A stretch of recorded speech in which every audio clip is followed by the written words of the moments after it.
Clint, whom do you picture when you think of the ultimate power couple? Ooh, I don't know. I can name a lot of power couples, right? There's like Penelope and Javier, there's Barack and Michelle, there's like Bennifer 1, and then Bennifer 2, Simone and Jean-Paul, Megan and Sue, Gomez and Morticia, Ava Iwan, there's Bennifer 2 again, Bennifer 1 again. It's hard to choose, but gun to my head, I'm going to have to say Mel Brooks and Anne Bancroft. I was going to say Macho Man and Elizabeth, but those are pretty cool too. Oh shit, that's a good answer. That is a good answer. Push the button.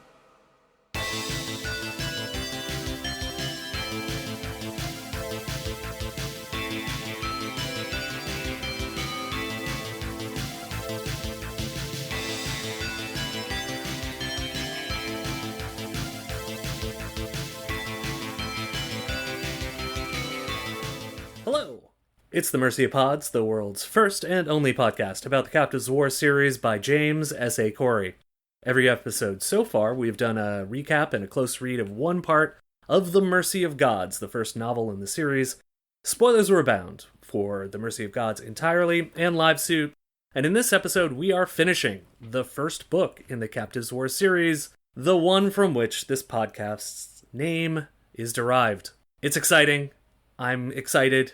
We're done. We've gone a lot faster than I thought we would. And my dear co-host, Brigid, has written a summary of this part, and then we are going to talk about it. But before we do, let's talk a bit about the plan for what we're doing next, because we're running out of material to cover. Our next episode will be overall thoughts and themes for Mercy of Gods.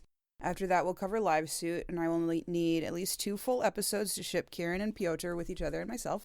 Aww. After that, this is where you come in, listeners. What should we talk about after that? We would love for you to suggest some books you want us to cover, as long as you're cool and fun about it, which we know you will be, because only cool people listen to this podcast. Is that true? That only cool people listen to this podcast? I mean, you, the listener who is listening to this right now, you are cool, but I don't know about the other people. The other ones? Yeah. No. We'll see. Regardless, if you are interested, also, we might do like a live stream where we take listener questions before we do Livesuit. Livesuit, live stream, Livesuit, live stream. Right. We could also do a Livesuit live stream. That is definitely something we could do. Regardless, if you are interested in doing something like that, I have no idea whether our wonderful, intelligent, cool listeners are interested in doing something like that. So if you are interested in something like that, I don't know, let us know by adding us on Reddit or Instagram or Threads or wherever. Send us an email at themercyofpods@gmail.com.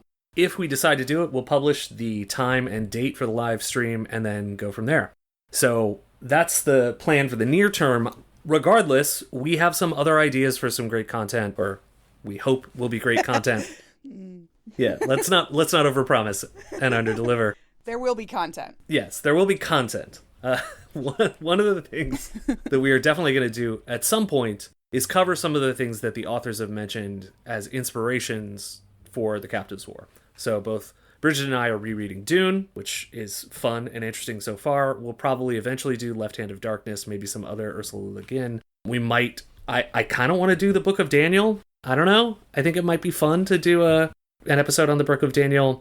Regardless, I think we're probably also going to cover some sci-fi or fantasy television shows that are coming out this year, or maybe a one-off, maybe episode by episode, I don't know. But one thing we are definitely going to do, Brigid, is cover some Expanse novellas. Have you heard of The Expanse? Hello, yeah. It's good. James S.A. Corey wrote it, and we're going to do some of the novellas, mostly because I selfishly want to cover The Churn and Oberon, especially, and I guess the other novellas too. Amos Burton content is in the pipeline, people. That's what we need you to know. We're going to discuss My Boyfriend and Yours, listener, Amos Burton. In addition, if you have other ideas, let us know. We love suggestions. And, Brigid, I don't think we have ever gotten a real email yet. All we've gotten is, like, people who are trying to sell us something for being podcasters. Like, give us money and we'll get you guests or something. Guests. So it'd be nice to get a real email. You could be the first. Yeah. Somebody email us. Yeah. All right. I think that's it. Do you want to get started? Yes. Let's go. It's the final statement of Ekur-Tklal. Instead of complaining, this time it's praising the glory of the Carricks. It says their brilliance was in bringing all these other species into a centralized system of control and harnessing their talents towards a central purpose. E.T. provides some tantalizing descriptions of some of the Carricks catalog, like the void dragons that eat the foam at the edges of black holes. Yeah, this whole passage is bonkers lyrical. It says, "We conquered asymmetric space by harnessing the birth shrieks of the temperenti of Ow. We built machines of loyalty by harvesting the poem patterns of the jaunty moss gardens." Good stuff. And he also mentions the world palaces built by the Phylarchs. We talked about this last time and the time before. Regardless, this is the second time it's been mentioned in the published narrative.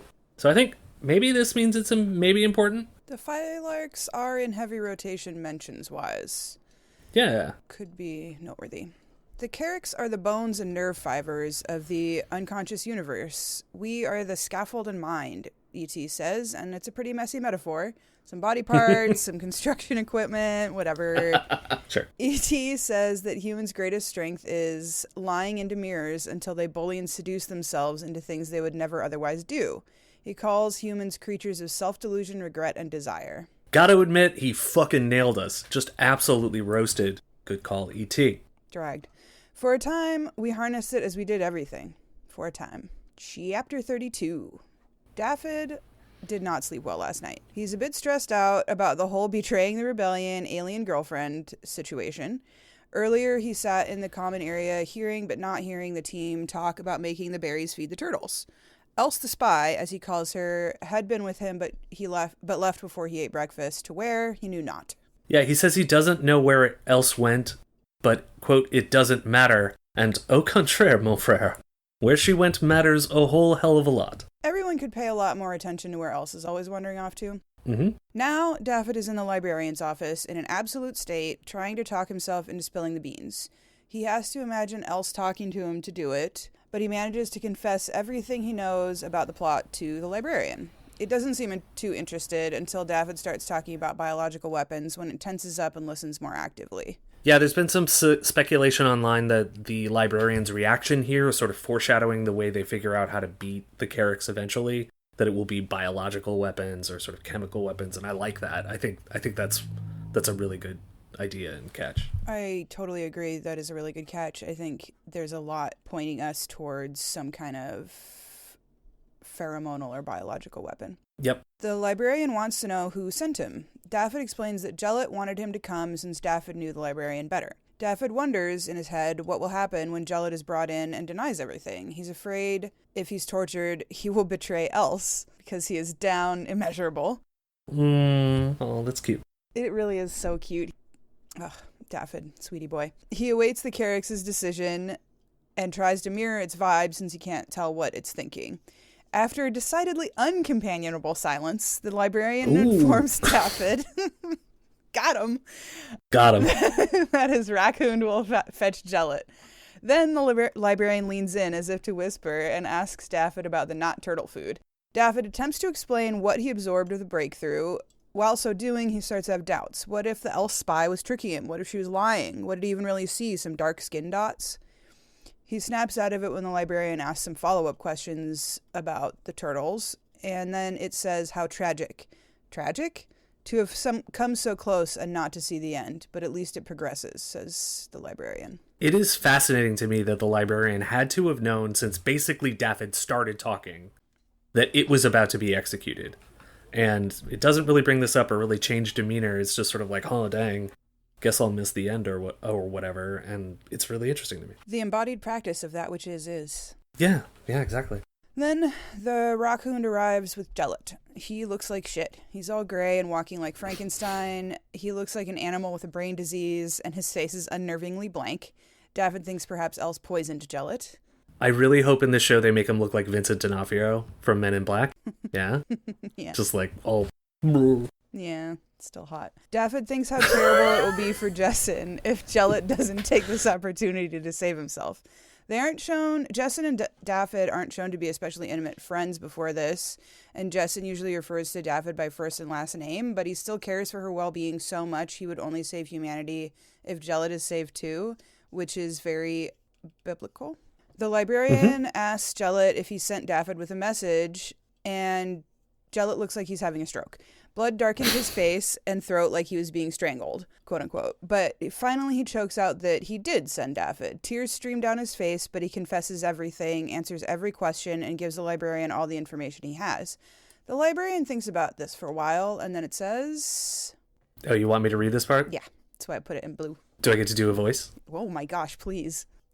How does this librarian talk? They say his voice is kind of reedy. Oh, I was not going to go reedy. Okay, Whatever instinct you have, I'm sure is good. You would have failed, not only in your intentions, but in your own. Instead, you found success beyond your understanding. You are too small to see the pathos, and I am too impure to escape it. What is. Brilliant. Thank you. Jellet begs for his life, and the Carrick says he will serve in his death or in his life, but I'll serve. Valodor Hyrus. Yeah, for sure.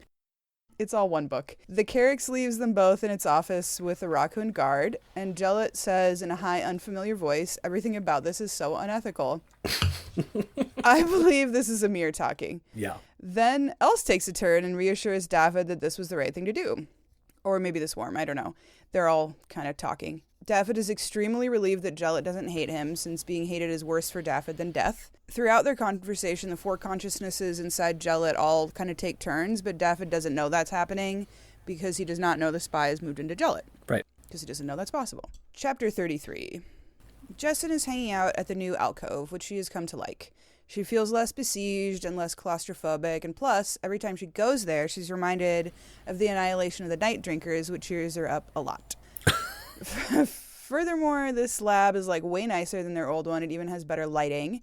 The night drinkers had access to pretty good resources, and they were allowed to make eggs, which implies that before the humans came along, the Carricks considered them quite useful. And now their whole species is dead. That's so crazy. Yeah, suboptimal. Super suboptimal. She and Ricker are preparing to feed the knot turtle for the first time. They do some sciencey stuff, and Ricker remarks that he's excited to see their research producing results, even though it's all happening on an alien prison planet. Curiosity dies last, Jessin says. So there's a really cute little Macbeth reference here. Jessin asks Ricker how he became a researcher, and Ricker is like, well, there was a girl. Which, again, this is why I love Ricker so much, because all of my life decisions have been based around there was a girl. But he also says that if he hadn't gotten into research, he would have been, quote, growing houses in Dunsany. And it's spelled a little different, but Jefferson Mays pronounces it the same. And so for folks who haven't read the Scottish play, it is absolutely pregnant with meaning. Dunsany is where Macbeth makes his last stand against Macduff. Team Macduff here. And then also Macbeth, spoiler alert, dies in the process. Do I know what this reference is foreshadowing? Absolutely not. I have no idea why they put it in here, but it is Macbeth, baby. And so we are going there. Another power couple, the Macbeths. Yes, true. I wonder if this is foreshadowing the last stand of some people. Maybe. Together, Jessin and Ricker make a bowl of turtle mush and put it on the counter. When they set the knot turtle on the counter, it zips right over and starts stuffing its weird little beak with the mush. Success. But Joy is too soon choked when a raccoon approaches Synnia and Denia, who are standing guard outside the alcove with murderous intent. Synnia runs, and Denia puts her janky little gun to the raccoon's head and blows its eye out, but it doesn't die. Instead, with an almost gentle push, it takes Denia down and slices her to ribbons with its knife legs. Ricker tries to shield Jessin with his body and a scalpel. The raccoon assesses them and then leaves without doing any more violence, and they go to Denia's body. Jessin, in a terror-induced dissociative state, realizes the animals skipped them because they hadn't signed off on Ostenker's plan. Either someone talked or the Carricks heard the plans, because who knew how much surveillance they had.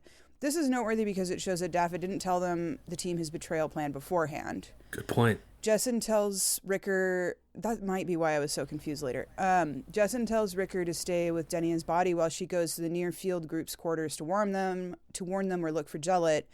And Ricker says he will just come with her because Denia isn't there anymore to mind. Yeah, this part is super rough. Recall a couple chapters ago, Ricker was wondering in his post-nut clarity whether he was in love with Denia. And now she's like dead, and he's like, okay, well, I guess let's go. And I don't think this is weird at all, given the circumstances and given what they've been through before, and the fact that they're all in sort of a level of constant dread and shock. But it does warrant mentioning that it's got to be a significant mental toll for Riker to see Denia dead. This is a woman that, you know, he had some romantic relationship with, thought he might be in love with her.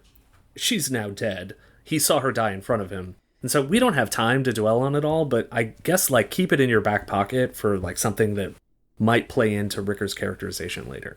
Yes. Also, she represented him realizing that you could have good things even in a prison camp, and now that she's dead, that he might be realizing, no, you can't. That's a great point. Next, we get Synnia's point of view, and I believe it is the only time that we get to see from her eyes. Yep. She is running to warn the other members of Ostenker's group, but she is too late. A raccoon lies dead outside the near-field group's quarters, and Alston, Merrill, and Lauren are clambering into the quarters to barricade themselves inside. Synnia cries out for them to wait for her, and Alston sees her. God bless him. I think this is, she says, the only time I think that this is a character that invokes God as well. She doesn't say we have no idea if she means, like, our Earth God that people talk about, yeah, or somebody else, yeah, but another kind of, like, biblical situation. The group bars the door closed and tries to figure out what to do. Synnia wants to warn the others, but Merrill says it's too late. They discuss getting weapons and finding somewhere to make a last stand, but again, too late. The raccoons are at the gate, beating their pathetic barricade down with nothing more than their bodies. No back way out then, Synnia asks. They're trapped, out of ammo, out of time. Synnia ponders her feelings about her imminent death. Now, at the end of all things, she found herself just standing like she was waiting for a train, waiting for Noel to come from the garden and join her. With heartbreaking courage, when the raccoons crash through the door, Synnia rushes them with her bare fists, but she's quickly killed by a knife foot through the lawn. So, look, this part sucks a lot. It is visceral and difficult to get through, but it is necessary given the circumstances. But from a storytelling perspective, this is the second time that we got a POV of a character dying on the page. And what was the first time?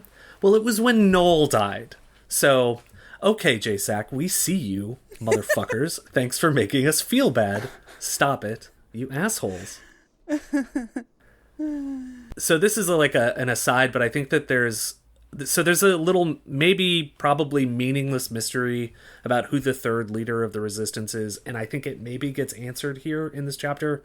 So when Jellet is confessing to the librarian, he mentions that there are 3 leaders of the resistance: Jon Bernthal Ostenkor, a woman named Fair Luminen, and a third person who Jellet doesn't know. And so I've seen some speculation online about who that third person might be. One theory is that third person is Riker, and I really don't think that's the case because we get POVs with Riker, and he never thinks about it. And also, Merrill and Lauren don't talk to him after he bangs Denia, and so I don't think it fits. Anyway, in this chapter, when Synnia meets up with Merrill, Merrill says she was with Fair, the second named leader, and Fair got away, but then she says that someone named Vivan didn't. That's Vivan. And this is the only time that Vivan is referenced, and I think it's possible that Vivan, whoever they are, is the third leader. I don't think this mystery really matters, but that's kind of what I put together. Riker does have the good taste in jackets to be a revolutionary leader, but in my opinion, lacks other important qualities. Totally agree. Yes. Like having known the rebellion existed before. Right. We switch back to Jessen's perspective, and she and Riker are discovering the massacre. Riker points out the raccoons' footprints in blood, a path of little dots, which is crazy because their legs really are knives. That's so interesting. Inside, there are bodies and blood everywhere. Jessen steels herself to go upstairs to look for Jellet. She's too apprehensive to go into his quarters, but Riker is there for her, holding her hand as they open the door to find Elsa of all people. She is dead, but there's not a mark on her. Jessen, lover of surnames, reminds us that Elsa's is Yanin. This isn't like the others, Riker says, but Jessen is too fucked up to care how Else died at this point. Praise whatever freaky alien god you want, Jellet isn't in the quarters. She knows that doesn't mean he's necessarily alive, but also doesn't know where else to look. The 2 survivors walk back out of the near-field group's quarters, and Riker has himself a deluxe screaming breakdown. Aliens walk by without noticing his sounds, and Jessen thinks, for all they know, this is just something primates do. I love the little note where it describes Ricker saying, "I'm gonna scream now," as like a toddler announcing that he was about to vomit, both predictive and apologetic at the same time. Yes. So good. Also, I'm sure this is another mystery that doesn't matter, but I don't know why we have some people's last names and not others. Like, we don't know Ricker's last name, I don't think. We do. It's Dalmatan. Oh, that's right. I don't know if we know Kampar's last name. Or maybe we do. Jessen or Jellet.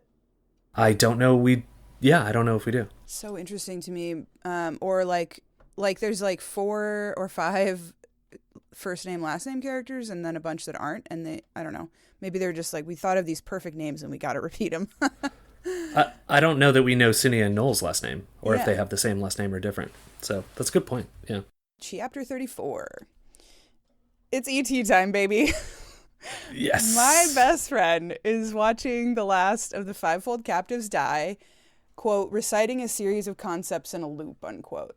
Ekur is not sure if this is a neurological spasm or a prayer, but it doesn't matter because that thing is dead like all things die. What had been the physical manifestation of a mind became an inanimate object, quote unquote, which I love that summary of death. Mm-hmm. And I was thinking maybe we get Synnia and Noel's perspective as they're dying because so much of this is about what it means to be alive. My buddy Ekur-Tklal settles down to write up its report on the captives. Ekur is satisfied that the information gathered will eventually make its way up to the Sovran.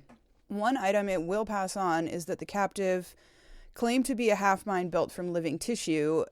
Evidence exists to both support and refute that claim. Before X can finish his report, he is summoned to another part of the World Palace. It puts away its stuff. It is summoned to another part of the World Palace. It puts away its stuff. Thank you. And I don't like misusing pronouns. And goes to wait for the transport in a scene reminiscent of leaving the office and waiting for the train. The transport pilot is a higher status, still reproductive male Carix. Ekur expects to be ignored as befits his lower status, but the pilot is welcoming and deferential. Sometimes, side note, it's hard to summarize this book because the language is so precise, it can't be rephrased. Like, welcoming and deferential is so specific. Right. It's not just polite. I also think it's really interesting that this little exchange is an interesting window into the Carrick's culture, because so far we've mostly experienced it through Ekur-Tklal's perspective, and he is just such a prick about everyone that maybe we sort of expect all lower Carricks are like this, but this pilot seems like a cool, chill Carricks. He's like Maverick. Yeah. He's so chill. He's the Iceman.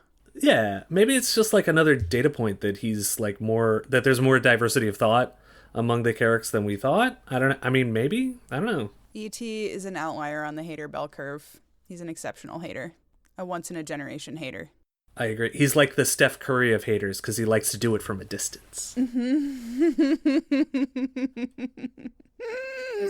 Beautiful. Anyway, off they go into the stratosphere. They land in a bone-white ship that is bigger than the floor of a building, held aloft by gold and silver drones. So aesthetic. The Sovran has style, dude. Guards, which are as big as soldiers but gendered male, overwhelm Ekur with pheromones while escorting him through the rich and biologically active dock. That's so gross sounding. What can that mean? Do not Google rich and biologically active dock on Pornhub. That's gonna be... It sounds like a butthole. It does. Ekur's insides start moving around in what may be the Carrick's equivalent of getting horned up. Ekur is getting high on airborne hormones, and they're making his body change in response, which is weird but not unpleasant. The guards bring Ekur to the meeting chamber. Ekur cannot physically do anything but bow because it is now in the presence of the Sovran, whose will the Carricks must carry out. The Sovran is enormous. She is sheathed in filigree and pulsing light. She has 100 eyes, and her feeding arms are as big as Ekur's fighting arms. She is elegant and so pretty.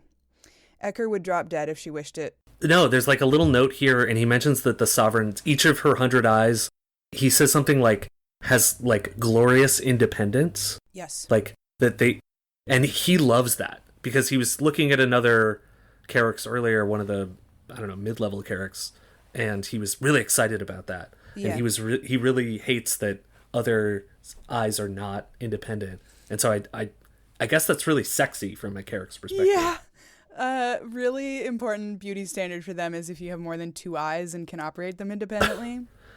Yeah. In his little, he gets a video message from the, like, I can't remember what kind of librarian, but yeah, that guy has 4 eyes, I think.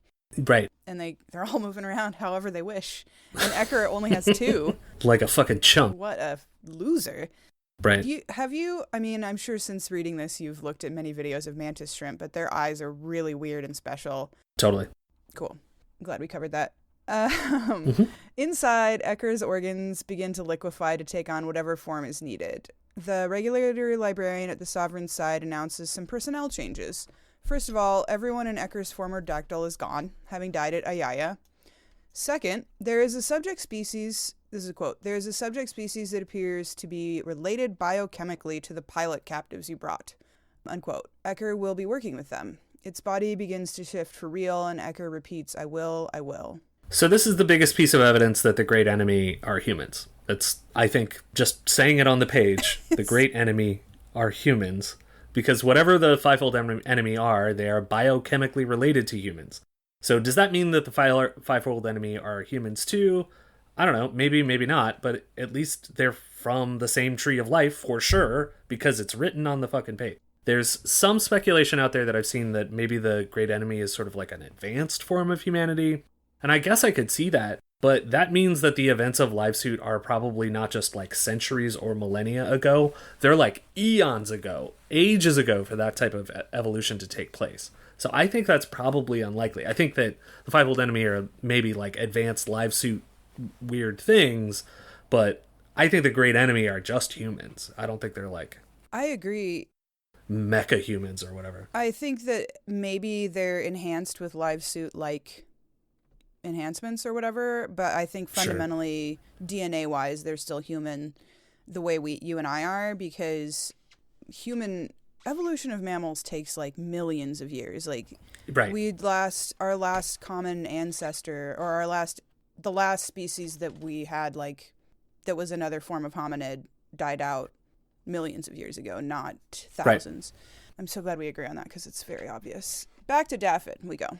He has been taken back to the quarters, but they took Jellet somewhere else. We know not where. The door of the apartment is open with 2 raccoons standing guard outside. Jessen, Campar, and Ricker are sitting still, and Tonner is very relatably smashing plates and cups on the floor. I fucking love that. It's so good. It's so good. Little scraps of empathy for Tonner coming up now for me. Tonner tells Dafyd that Else and Synnia are dead. This is where I got confused because Dafyd basically tells the group that he traded Ossincur for Jellet, and then it just doesn't really cheer the group up, but I couldn't really tell if he said it out loud, but he did. It based on things that happened later. This is when he tells them what he did, and they're just like, we don't care that much because A, Jellet's not here in the room with us, and B, everyone's dead. I think that's right. The next morning, their librarian and a new Carrick's, who is E.T., arrive to take them somewhere. Campar makes a joke about packing his overnight bag, but E.T. raises its fighting arm, and Campar immediately drops the joking demeanor. The 5 humans, 2 Carrick's, and a whole bunch of Sinnans, Softlow-Thark, and raccoons make their way up and out to an open-air platform. They haven't been outdoors since they arrived, and the sensory pleasure of wind and fresh air takes Dafyd out of himself for a moment. A transport arrives, and Dafyd observes the enormousness of the ziggurats again.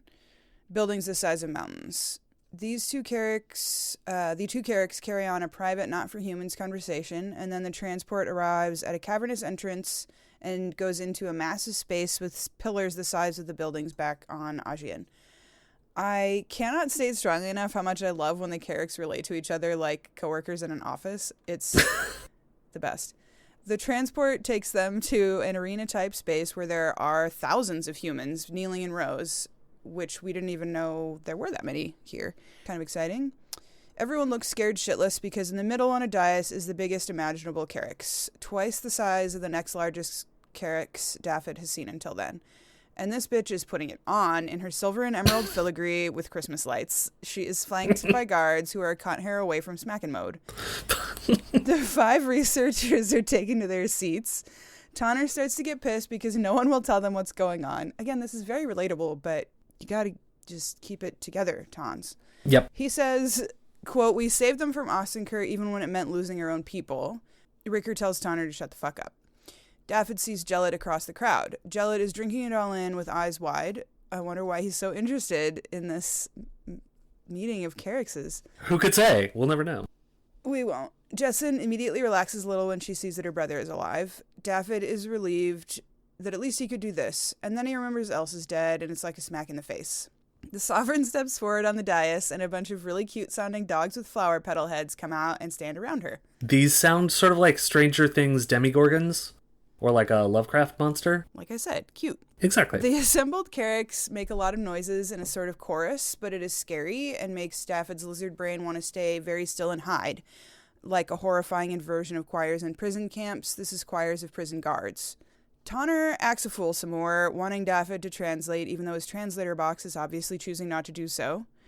Campar infers that the meeting is about the resistance, but Tonner says it could be about their successful work, which would be extremely valuable to the Carricks with all their disparate subject species. Tonner goes on to talk way too loud about them stopping the conspiracy, which Dafyd is like, these people are going to get mad at me. The flower dogs turn out to be speakers, which is kind of cool. I love this. I want one so bad. Wait, I have a thought, and maybe a digression. But okay, so a couple of chapters ago, or I guess last episode, we talked about how the swarm said that it could kill many Carricks if it wanted to, and the swarm is right there with the Sovran.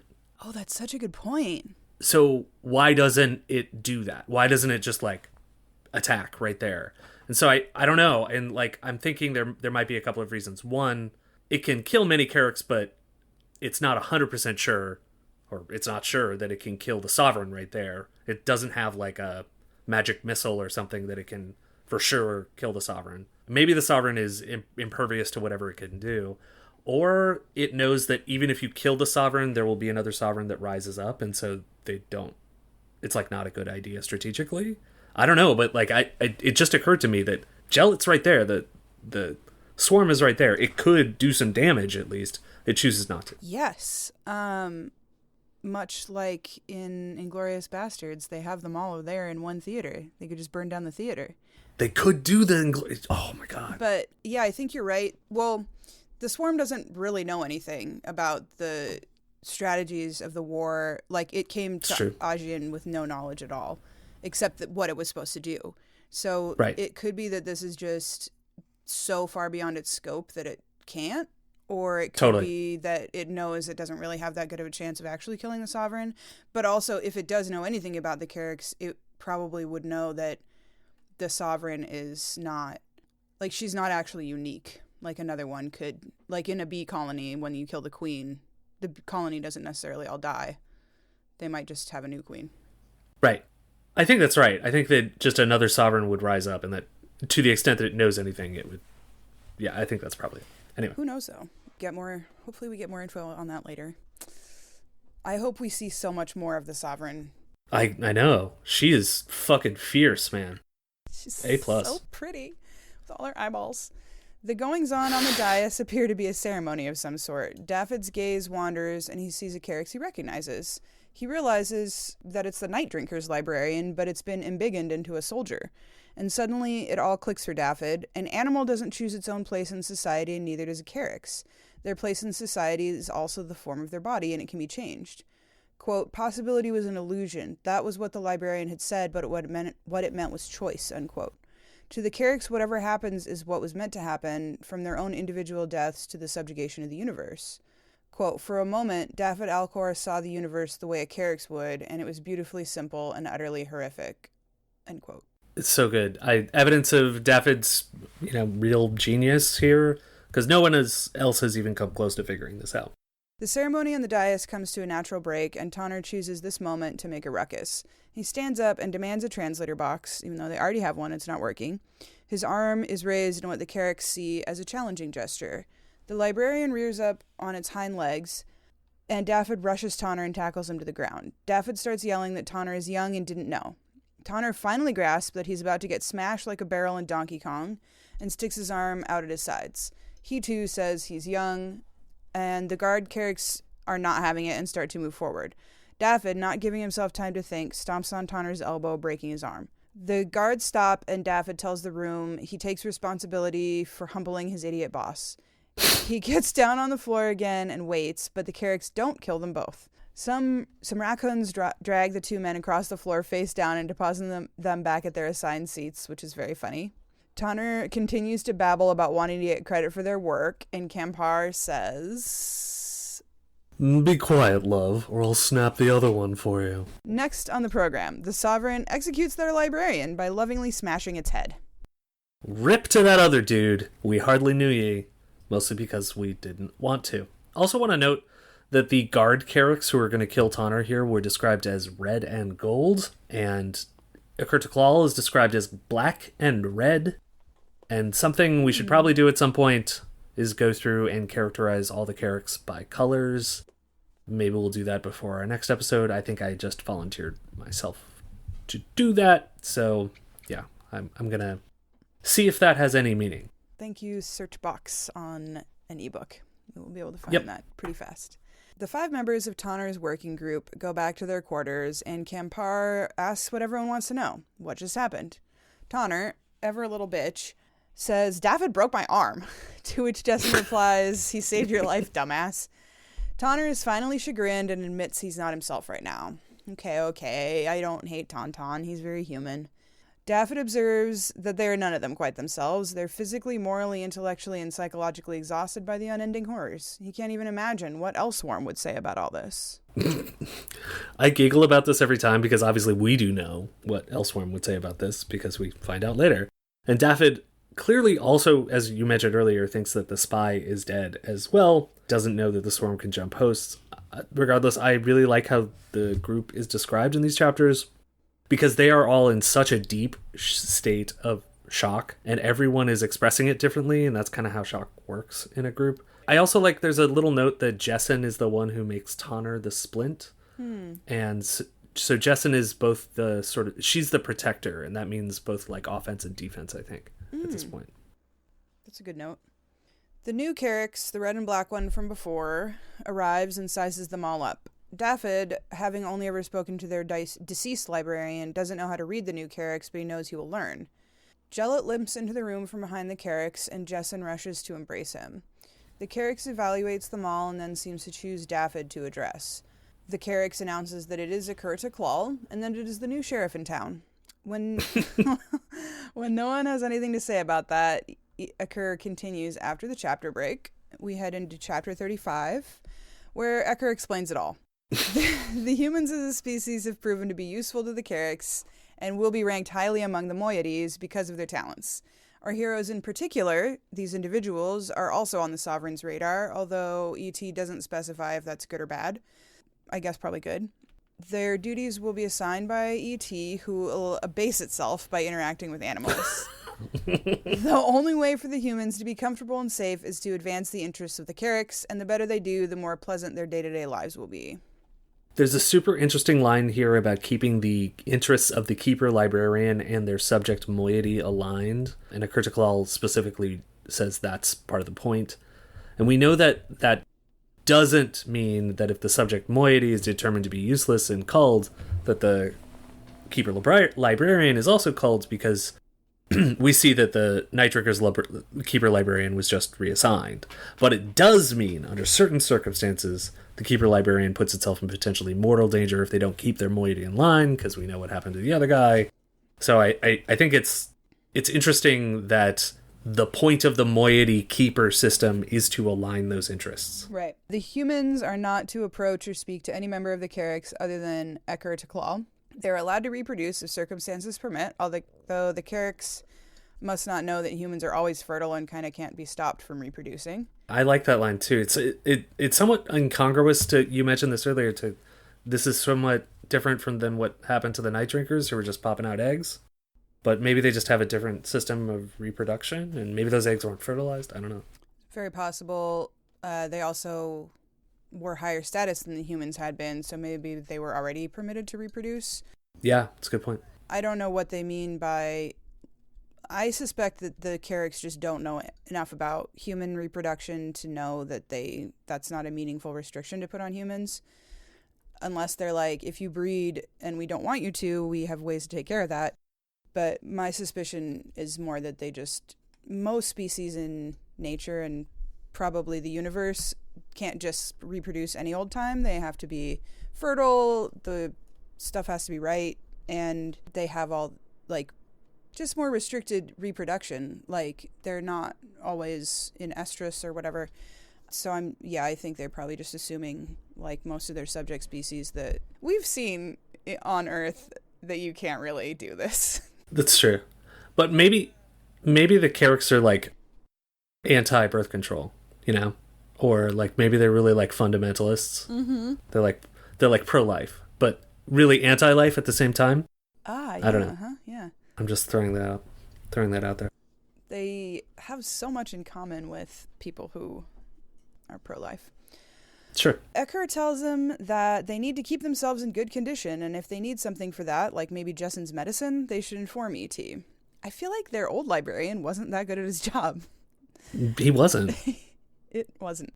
Being aware that humans find comfort in their actions having meaning, Ekur tells our heroes that, quote, the cities your kind built stand for the time being. Dafyd's betrayal of the rebellion did save Ajian. Another quote, you have won your species a place of calm and safety in a malefic universe. In this, you are your people's saviors. Continue. What is. Jessen wants to know if the group will stay together, but as feared at the very beginning, the working group is going to be split apart. No! We killed a man for this. All 5 of them, several, yeah. 6 with Jellet, will be sent wherever they will be most useful. This is the last revenge of Samar Austin. As with the Synnia assistant who helped E.T. interrogate the starfish troopers, Ekur has chosen a human who seems to have a good rapport with the other humans, Dafyd Alkhor. Dafyd will be the sole human permitted to speak to the librarian, and any other humans who approach E.T. will immediately get misted between his fighting arms. Yeah, you texted me about this, and I thought that was a great insight. I didn't put that together, but like I love the idea that E.T. doesn't think that Dafyd is special or whatever. He just has a heuristic to pick the animal who it thinks is best liked, and that is Dafyd. Like it did with the sign-in earlier. I that's got to be the reason why they put that part in. Yeah. Right? It has to be. Yeah. So I think that might also inform what we talked about last time about E.T. eventually being surprised by the depth of hatred to Dafyd. And I think it might be just E.T. was pissed that it was wrong, that Dafyd wasn't well liked, that they fucking hated him. So likely. Ekur is so petty and aggrieved at all times that I could totally see him just having it out for Dafyd because he wasn't as liked as E.T. thought he would be. And also, some people on Reddit, we'll probably talk about this more later, but some people on Reddit were talking about whether the Carricks can even conceive of betraying their kind. And if they're able to even understand, like, they obviously understand how this specific interaction went, but could Ekur Ekur wouldn't even be able to do this. Like, if the Sovran didn't want him to tell someone something, he would not physically be able to do it. Right. So the idea of Dafyd putting forward information that would cost the lives of people of his species is not something that, as far as we're aware, Carricks could do, right? Right. And so maybe that's why Ekur-Tklal and maybe the Sovran think that Dafyd and the Ajani's are sort of special, because even if they have, as we've theorized all along, encountered humans before, that this is the first time that humans have willingly sold out other humans for the approval of the Carricks. Now, I like that theory. There's a lot of things that I like about it, and I like the idea especially that the Carricks are interested in the idea that these particular guys are willing to sell out their other humans. The problem I have with that, in general, is that humans sell out other humans all the fucking time. It's like something we do literally religiously. Non-stop. nonstop. And so I like the theory. I'm not sure I buy it because I don't know that that's how they're painting humans out to be. That other than these guys, everyone else was lockstep with fuck you Carricks.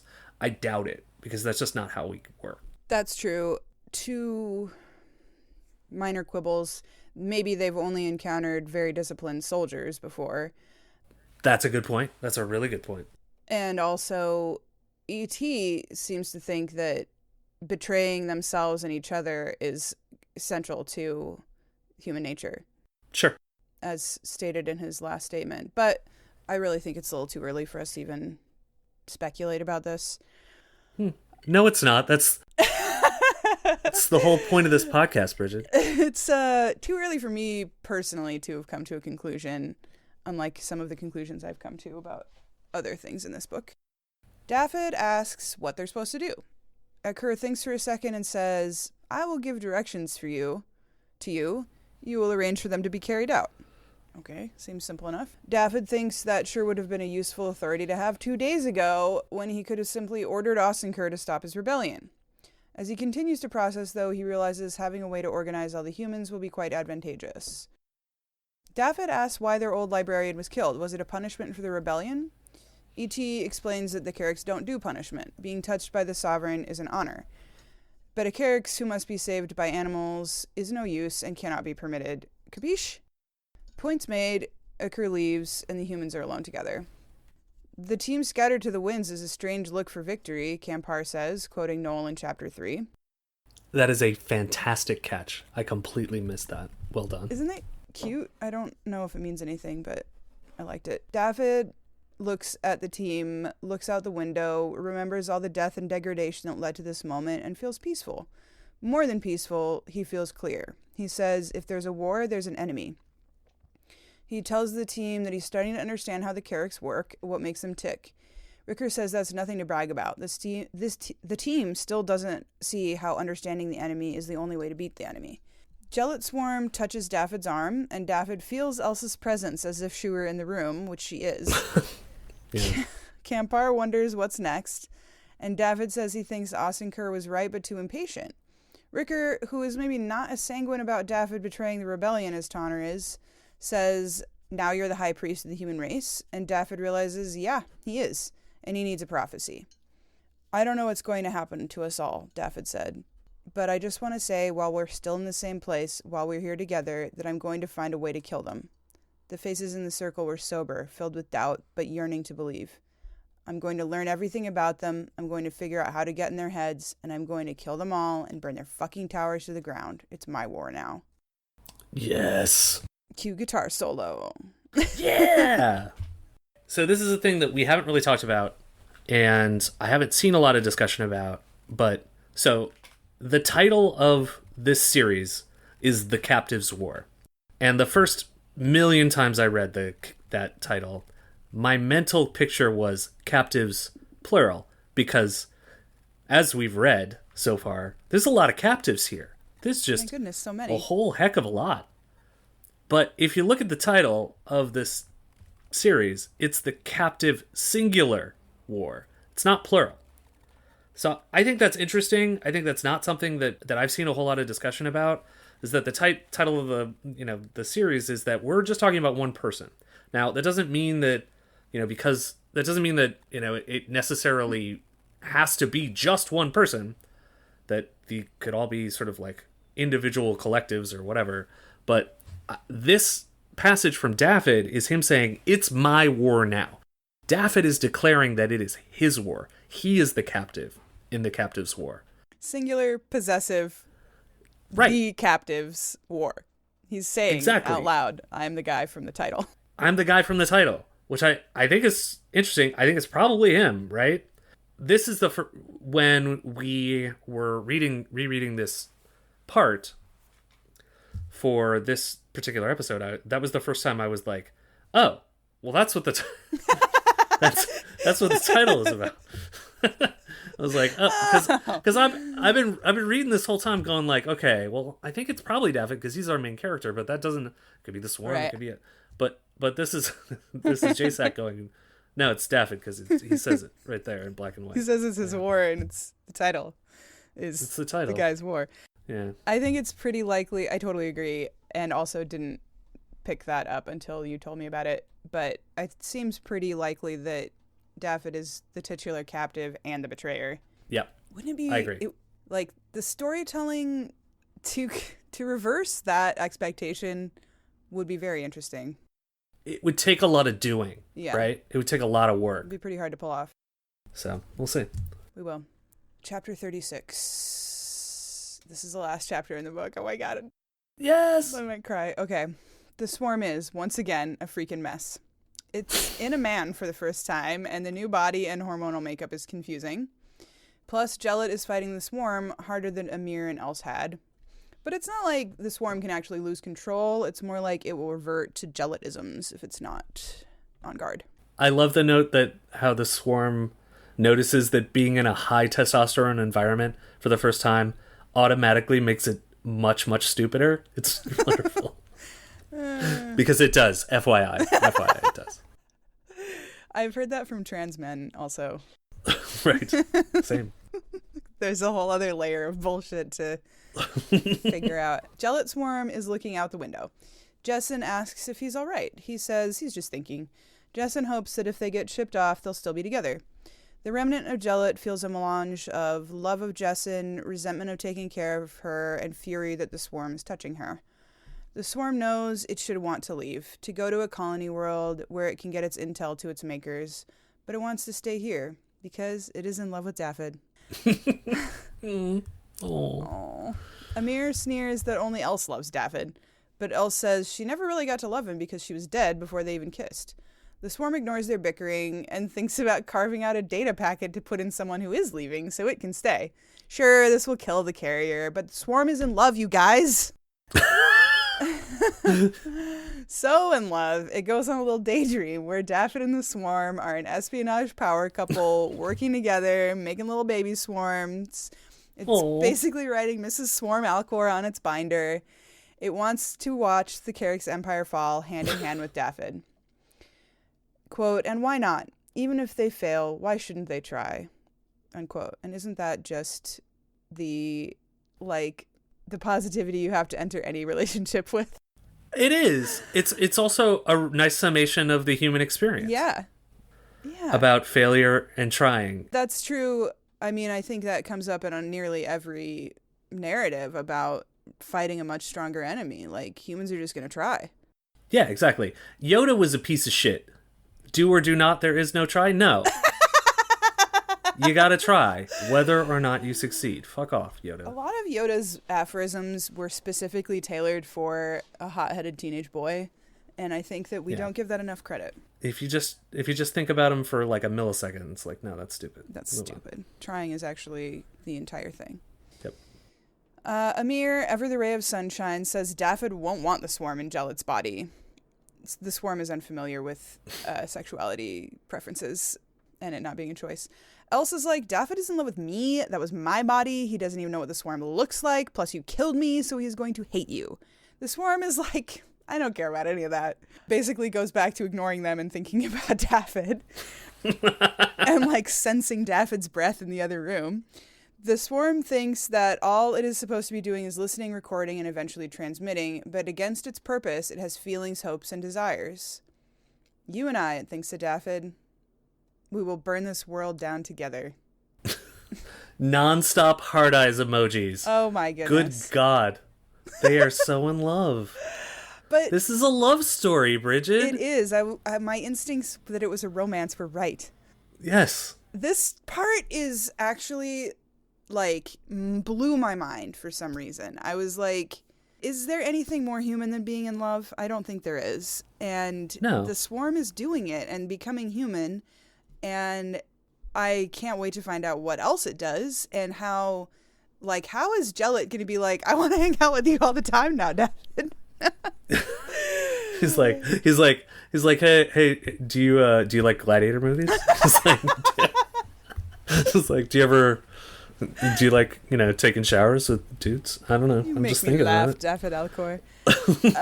No, I mean, it's a wild coda, right? Yeah. Like, this is the last chapter, and so we get the chapter before that. We get that banger Independence Day speech from Dafyd. I will burn their fucking buildings to the ground, and we're like, yeah. And then we get this like, and then the swarm being super confused in and of itself, and this sort of just love coda of a machine weird spy that has killed people and brought them in. And what I really like about this ending is that we get what I think most books would have ended with Dafyd's speech.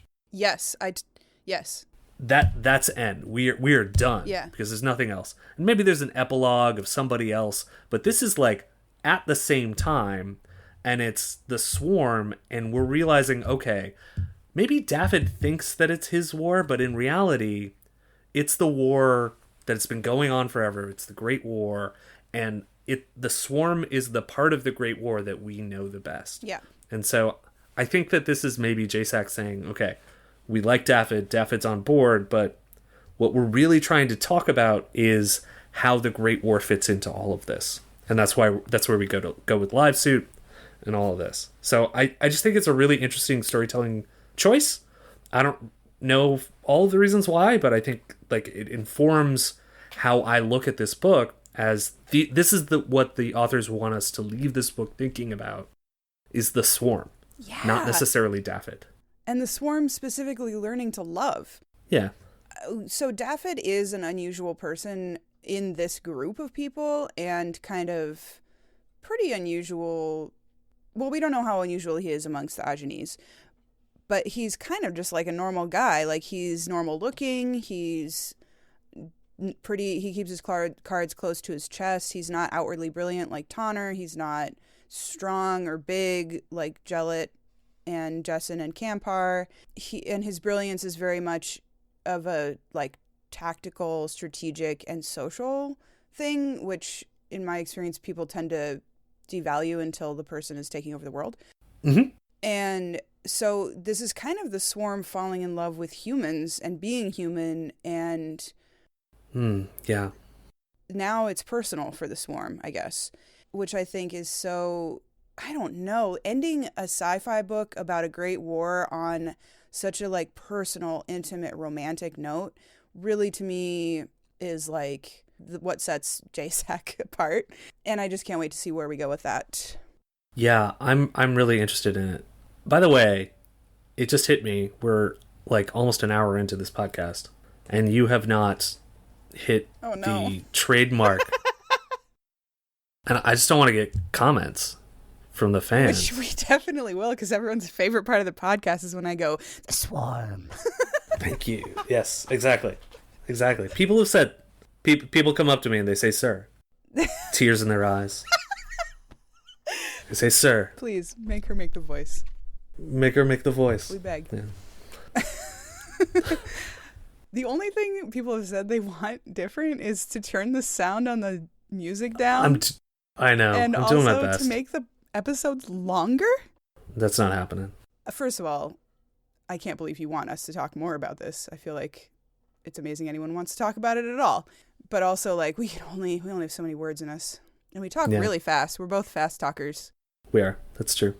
That is true. Speaking of none of these things, let's talk about... So, what do you make of the half mind? In general? Like, what is the purpose of having a half mind in this story? Okay. So, all right. Obviously, a thing that comes up in sci-fi a lot, some of the sci-fi novels that you and I have talked about covering, Neuromancer and specifically, but it happens in 2001, and is the sort of encroachment of AI, Terminator. It's a thing. Mm-hmm. And this has the potential. This story has the potential to go in that direction. I think Livesuit, is the canonical example. The Swarm is also, something that is sort of alive and dead, and alive and not alive at the same time. I get the impression from all of the stuff we know about the Carracks is that A, they don't use AI. They don't have artificial intelligence. And B, I do think that they hate manufactured life. I think that it's not just Ekur-Tklal that that hates manufactured life. And the reason why I think that is that they are so advanced, but they don't have things that you would expect them to have. Like, they're not launching long-range missiles, you know? The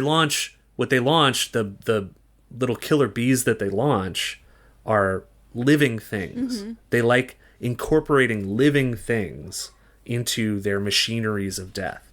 They even talk about how their ships are made out of the hulls of or the shells of one of their subject species. Yeah. In the first part of this part. And so for me, the half mind is interesting because it's their version of AI, but it's not, because I think for them, it's important to them that it's an actual living thing rather than sort of a program. But it's the closest thing that they've got. And so that's my sort of hunch.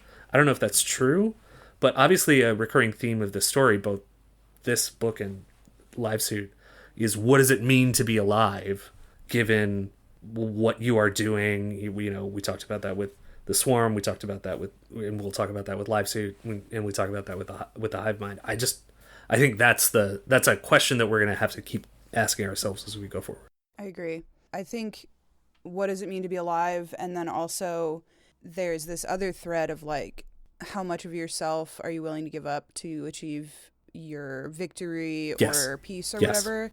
And as we'll get into with Livesuit, that can mean giving over your humanity to machines as much as it can mean betraying your people or whatever. Yep. So that'll be another thing that we'll probably want to get into. Hopefully will happen in the next book, is we'll talk more about that. I really puzzle over the exact nature of the half mind, because Ekur says that the captives, the pilot captives, the starfish troopers claim to be half minds made of living flesh. So I'm wondering if the half mind is just a straight up computer. Could be. And that Ekur or the Carricks just aren't aware that if you give something enough intelligence, it can develop a personality, because their tunnel vision of how things are is very tunnely. And then, another thing I wanted to bring up is that a lot of people on Reddit have mentioned, like, this has come up more than once, that they find these characters less compelling than those of The Expanse. And even in Leviathan Wakes, the characters were already more interesting than these characters. I think these characters are really interesting, and they're just mostly not doing the kind of things. This is like if we were watching the Roci crew while they still worked on the camp. Yeah. This is the beginning. They don't know each other they've been through some shit together, but they still know. I mean, we don't know their last names. Like, there's a bunch of stuff they don't know about each other, and they haven't had that intimacy of like working super closely together for that long.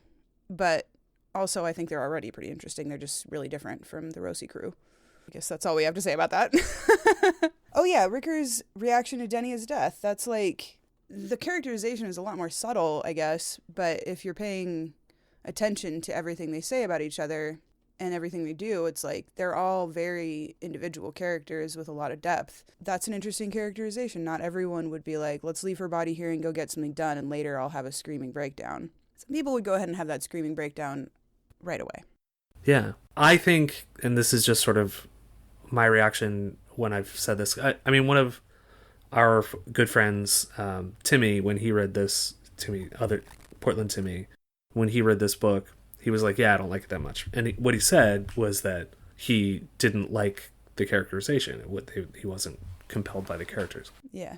I get that in the abstract, but I think that to a large extent, that's a function of how this story is told. And I think that's because when you read The Expanse, or you watch the show or whatever you did, you had to do The Expanse when it started with Leviathan Wakes or season 1.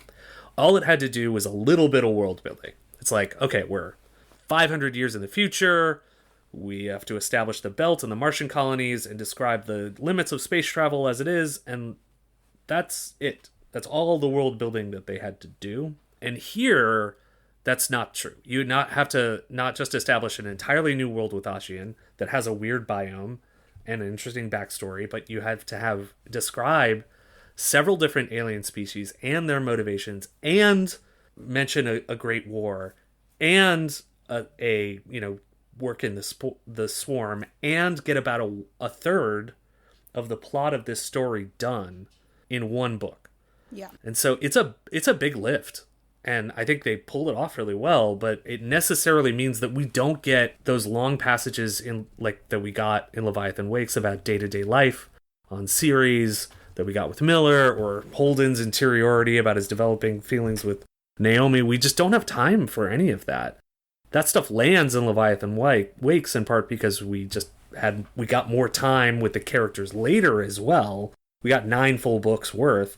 We just don't have time for it here. And moreover, maybe I think it's early to judge that. I understand people who began reading The Expanse back when Leviathan Wakes was introduced, and automatically they loved Holden and they loved Miller and they loved Naomi and Amos, and maybe that happened. But I think for the vast majority of people who were introduced to The Expanse, they were getting into it when 2, 3 books, 4 or 5 seasons of the show were there, and they could just go through it. And so I think that just sort of the immediacy of having that information, whereas here we're on the ground floor in a completely different type of story where we don't get a ton of time with any of the one characters for like just story time reasons. It's gonna make all of these characters seem less detailed and seem less interesting, but I don't think that's right. If you look at it, like you point out, they do a lot of work. They do a lot of work to make these characters unique. That's not to say that all of the characters are great or all the characters are as good as the ones in The Expanse, but I think that, for what they've done in this book and seeding the story that I think that they're going to be telling, it's a really impressive piece of fiction. And I care, and granted, we've been going through this with a fine-tooth comb, but I cared about these characters when I finished it the first time quite a bit. So I also did, and I think a lot of this, it is just like a totally different kind of storytelling than The Expanse. We talked about this before, but The Expanse is like a space opera with tons of like battles and like suspense in many scenes and lots of little puzzles to solve, and each of those 5 people on the Roci is exceptional in some way, and they just happen to all be together. And this is a stranger in a strange land style thing where most of it is about regular humans adapting to this new or exploring this new thing. And they're just research scientists. So not just research scientists. That's an important thing to be, but people like that are typically have, like, if you're sitting next to a research scientist or Indiana Jones at a bar, the Indiana Jones guy is going to seem more compelling. But when you get to know the research scientists, sometimes they have they have just as many interesting things to say. Right, like, so we love Kampar, and he's big and strong. Yeah. But Amos Burton would beat the fuck out of him. Oh, yeah. Right? Like, he'd have no chance. These guys are all Prax. They're all Prax. But like, Kampar is just Prax, but he's worked out a ton. That's it. Yeah. And we both recently read Left Hand of Darkness, and Genly, one of the narrators of that book, is not interesting at all. Like, his whole thing is just observing and writing stuff down. He has very little, like, we don't get to know him as a person different from other humans at all, really. He's just like totally a generic person. And I think that's just really the difference between space opera versus, I don't know what that genre is actually called, but I always think of it as Stranger in a Strange Land because that's kind of the first one I read of that type. And it's also a biblical reference.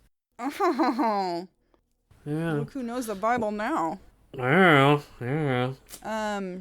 Cool. Do we have anything else? I don't think so. I think we're going to save a lot of the sort of meta-narrative discussion for next episode, which will be different. We're not going to have anything to summarize. We're just going to be talking about sort of themes and discussing stuff. So if you have questions, themes and symbols, shoot us an email, please.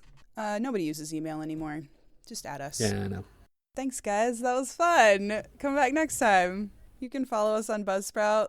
I'm confused because our colors are switched. Follow. No, that was, sorry. I read some of your part. This is my part. Yeah. You read it last time. Yeah, go. Follow us on Buzzsprout or wherever you get your podcasts. You can also send us an email, please. And the mercy of gods at gmail.com. The Mercy of Pods. Sorry, themercyofpods at gmail.com. You could send us an email at themercyofgods. We will not get it. Someone else might.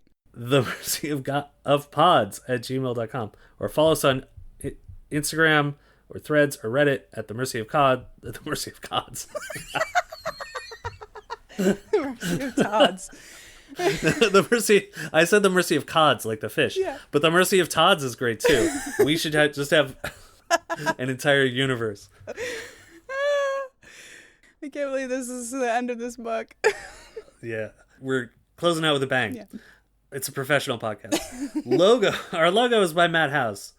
Our music, which should be quieter, is Push the Button by Sid Luscious in the Pants. Available wherever you get your music. And god damn you, it's a good song. I'm sorry it was loud, We but love it's a the good song. song. Shut up about the song. Yeah. Come back next time. We're going to wrap up the Mercy of Gods. And then on to Live Suit, baby. Push the button.